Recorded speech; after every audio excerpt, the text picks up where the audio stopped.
You know, I'm Christian and I don't believe in the homosexual lifestyle. I think that all gay people are going to go to hell because they're gay. And, yeah, you know, kill the gay people. Really. Like, man should be with a woman. God made Adam and Eve, not Adam and Steve. Hello.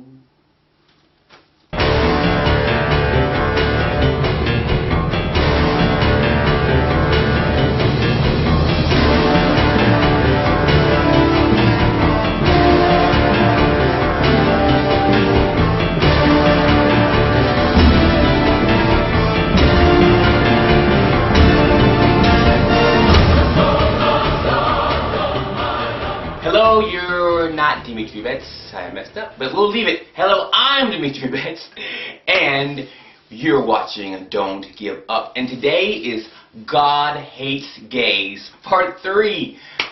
Whoa! I had no idea this series would be one of my most popular series. I've gotten so many emails and so many messages from gay people who were going to kill themselves, and they saw the video. Really, I'm not joking, that these videos have really made a big difference. And today's topic is Christianity and gays. There are a lot of gay people who want to love God and who want to be Christian, but they think if I am Christian, God does not love me and God hates me.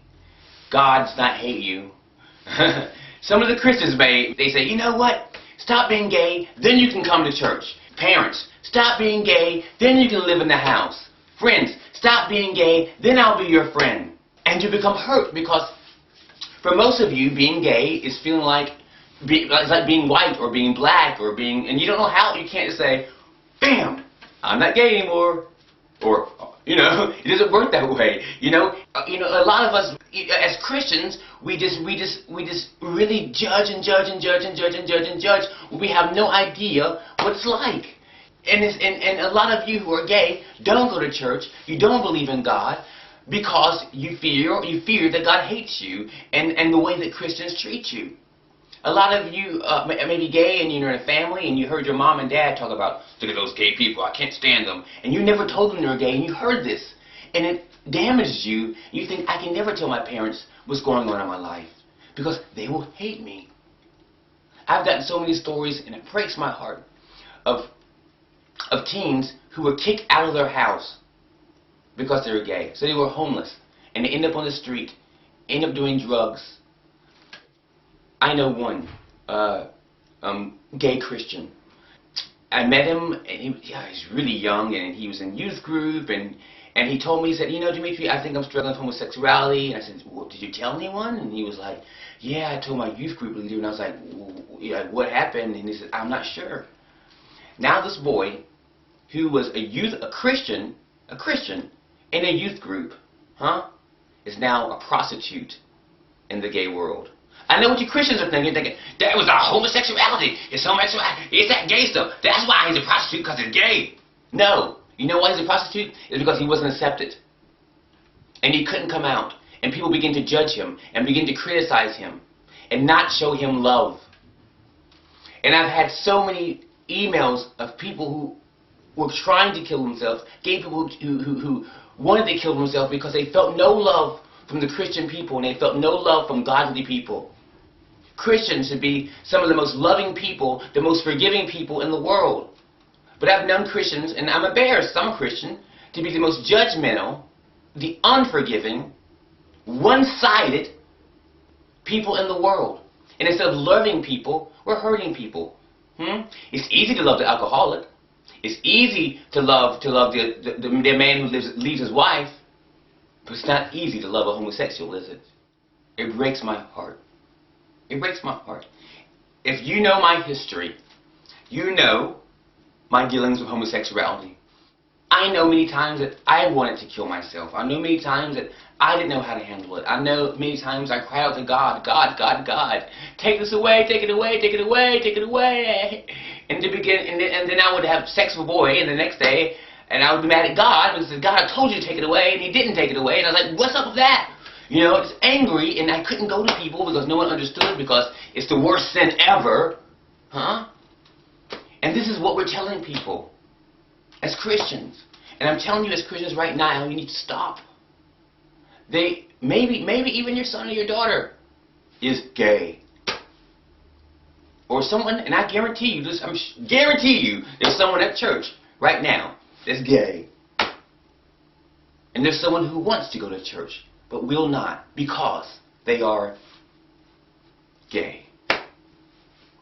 I want you, gay Christians and gay people who want it to be Christians, I want you to leave your comments under this video.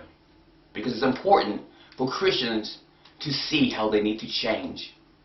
And it's important for you to see that God is not Christian. God is God.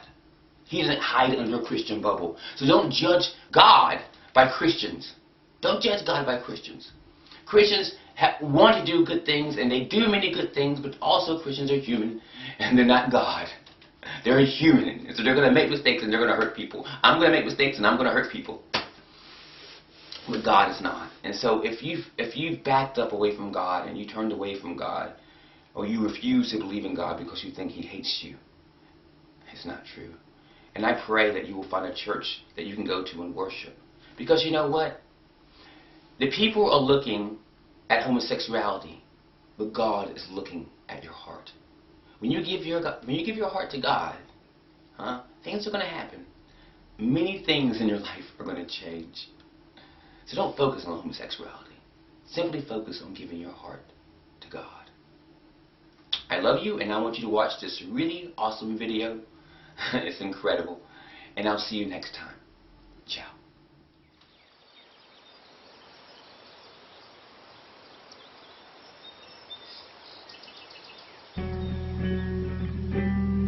One morning I was meeting in my office with a business client who was starting to become a friend. He knew I was a Christian, and I knew he was openly gay.